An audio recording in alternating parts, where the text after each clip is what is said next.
আপনাদের সামনে কথা বলতে চাই। তারেক রহমানের ভারত সফর নিয়ে ঢাকায় যে মেগা আয়োজন চলছিল, তারেক রহমানের বহুল আলোচিত ভারত সফর স্থগিত হওয়ার ঠিক আগেই ঢাকার পররাষ্ট্র মন্ত্রণালয়ে প্রস্তুত হচ্ছিল এক বিশাল গোপন মিশন।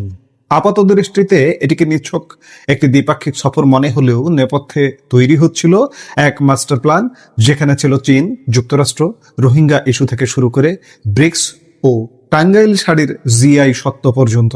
সম্প্রতি ভারতের বিখ্যাত সাংবাদিক চন্দন নন্দীর এক এক্সক্লুসিভ রিপোর্টে নর্থ ইস্ট নিউজে উঠে এসেছে সেই চাঞ্চল্যকর তথ্য।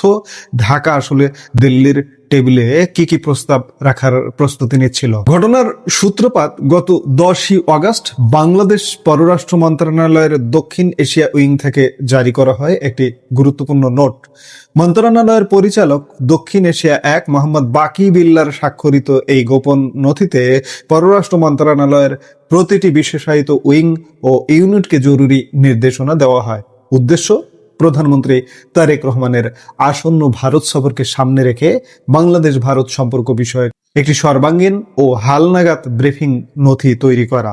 তথ্য জমা দেওয়ার সময়সীমা দেওয়া হয়েছিল অত্যন্ত সংক্ষিপ্ত 13 আগস্টের মধ্যে, যা স্পষ্ট করে দেয় প্রধানমন্ত্রীর সফরের প্রস্তুতি কতটা দ্রুত ও গুরুত্বের সাথে এগুচ্ছিল।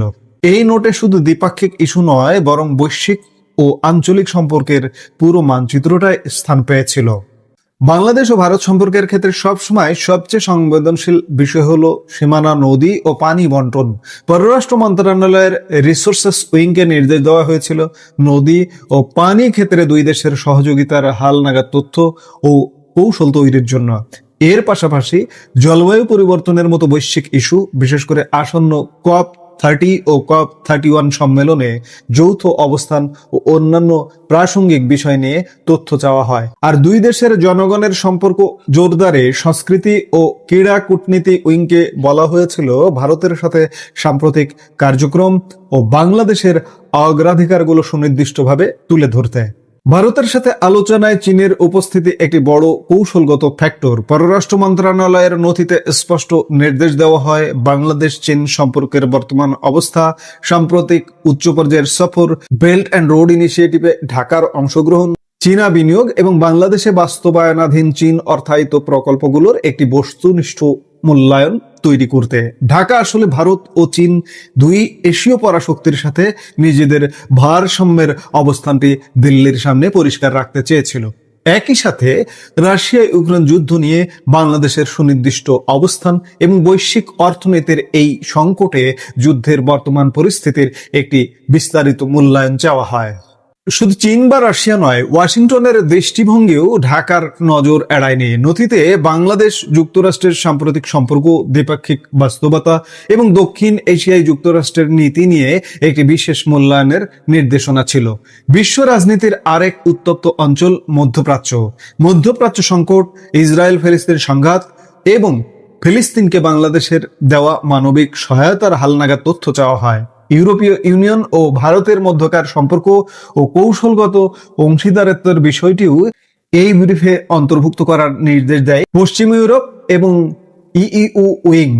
বাংলাদেশে আশ্রয় নেওয়া জোরপূর্বক বাস্তুচ্যুত মিয়ানমার নাগরিক বা রোহিঙ্গাদের প্রত্যাবাসন ছিল এই ব্রিফের অন্যতম মূল ভিত্তি। ভারত কিভাবে এই প্রত্যাবাসন প্রক্রিয়ায় সরাসরি সহায়তা করতে পারে তার সুনির্দিষ্ট রূপরেখাও চাওয়া হয়। একই সাথে রোহিঙ্গা সংকট নিরসনে চীন, যুক্তরাষ্ট্র এবং আসিয়ান দেশগুলোর ভূমিকা ও ভূ রাজনৈতিক তৎপরতা নিয়ে হালনাগাদ মূল্যায়ন প্রস্তুতের নির্দেশ দেওয়া হয়। অর্থনৈতিক কূটনীতি ছিল এই প্রস্তাবিত নথির অন্যতম শক্ত স্তম্ভ। আন্তর্জাতিক বাণিজ্য, বিনিয়োগ ও প্রযুক্তি উইং এবং বহুপাক্ষিক অর্থনৈতিক বিষয়াবলী উইংকে দায়িত্ব দেওয়া হয় বাংলাদেশের বাণিজ্য প্রবৃদ্ধি, প্রযুক্তি বিনিময় এবং স্বল্পোন্নত দেশ থেকে উত্তরণের পরবর্তী চ্যালেঞ্জগুলো তুলে ধরতে। বহুপাক্ষিক ফোরাম ও উন্নয়ন ব্যাংকগুলোর মাধ্যমে ভারত বাংলাদেশ অর্থনৈতিক সহযোগিতা বৃদ্ধি এবং বিশেষ করে ঐতিহ্যবাহী টাঙ্গাইল শাড়ির ভৌগোলিক নির্দেশক বা জিআই সত্য সম্পর্কিত আইনি ও কূটনৈতিক অবস্থান হালনাগাদ তথ্য এই ব্রিফে অন্তর্ভুক্ত করার নির্দেশ দেওয়া হয়েছিল। ব্লু ইকোনমি এবং ভারত মহাসাগরীয় রিম অ্যাসোসিয়েশনে বাংলাদেশের কৌশলগত অগ্রাধিকার প্রস্তুতের দায়িত্ব দেওয়া হয় সামুদ্রিক বিষয়ক ইউনিটকে। আন্তর্জাতিক সংস্থাসমূহের উইংকে বলা হয়েছিল ব্রিক্সে বাংলাদেশের অবস্থান, কমনওয়েলথ সহ বিশ্বমঞ্চে ভারতের সাথে সহযোগিতা এবং জাতিসংঘে দুই দেশের পারস্পরিক সমর্থন ও প্রার্থিতার বিষয়গুলো স্পষ্ট করতে। এছাড়াও ডিপ্লোম্যাটিক ট্রেনিং কোঅপারেশনের জন্য ফরেন সার্ভিস একাডেমিকে যুক্ত করা হয়। আঞ্চলিক কূটনীতিতে ঢাকার বিশেষ মনোযোগ ছিল দক্ষিণ এশীয় আঞ্চলিক সহযোগিতা সংস্থা সার্ককে পুনরুজ্জীবিত করার ওপর। সার্ক ও বিমস্টেক উইংকে নির্দেশ দেওয়া হয়েছিল সার্ক নিষ্ক্রিয়তা কাটিয়ে তোলার উদ্যোগ এবং বিমস্টেক চেয়ারম্যান হিসেবে বাংলাদেশের ভবিষ্যৎ অগ্রাধিকারগুলো নির্ধারণ করতে। দর্শক দেখুন, এত প্রস্তুতি, ওদিকে দিল্লিতে হোটেল বুকিং পর্যন্ত হয়ে গিয়েছিল। এত কিছুর পরেও এই সফরটি বাতিল হয়েছে। আপাতত মনে হচ্ছে আপাতত বাতিল হয়েছে, কিন্তু শেষ পর্যন্ত কি হবে এখনো বলা যায় না।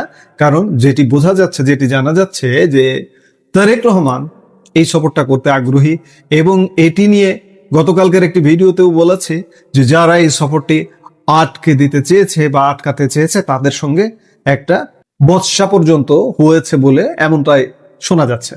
ভারতীয় সাংবাদিক চন্দন নন্দীর বিশ্লেষণ অনুযায়ী 10ই অগাস্টের এই নির্দেশিকাটি প্রমাণ করে যে ঢাকা ভারতের সাথে আলোচনার জন্য কোনো সংক্ষিপ্ত বা গতানুগতিক এজেন্ডা তৈরি করছিল না।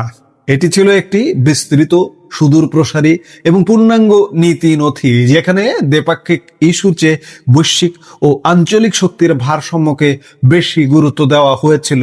যদিও এই নথিতে সরকার কি চূড়ান্ত সিদ্ধান্ত নিতে যাচ্ছিল তা লেখা ছিল না, কারণ এটি ছিল উইংগুলোর প্রতি তথ্য জমা দেওয়ার নির্দেশ মাত্র। তবে এটি স্পষ্ট করে যে বাংলাদেশ একটি শক্ত কূটনৈতিক অবস্থানে থেকে দিল্লির মুখোমুখি হতে চেয়েছিল, এই জন্যই তথ্যগুলো সংগ্রহ করছিল।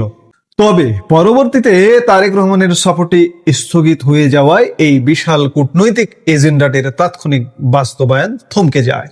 এখন দেখার বিষয় যে সামনে আর কি হয়। আমরা নিশ্চয়ই দেখব, কারণ প্রতিনিয়ত নতুন নতুন ঘটনা ঘটছে, নতুন নতুন সমীকরণ ঘটছে। এই সমীকরণগুলো, এই ঘটনাগুলো দেখবার জন্য আমরা অপেক্ষায় অপেক্ষমান। এই মুহূর্তের ভিডিও থেকে বিদায় নিতে চাইছি। দেখা হবে পরবর্তী ভিডিও।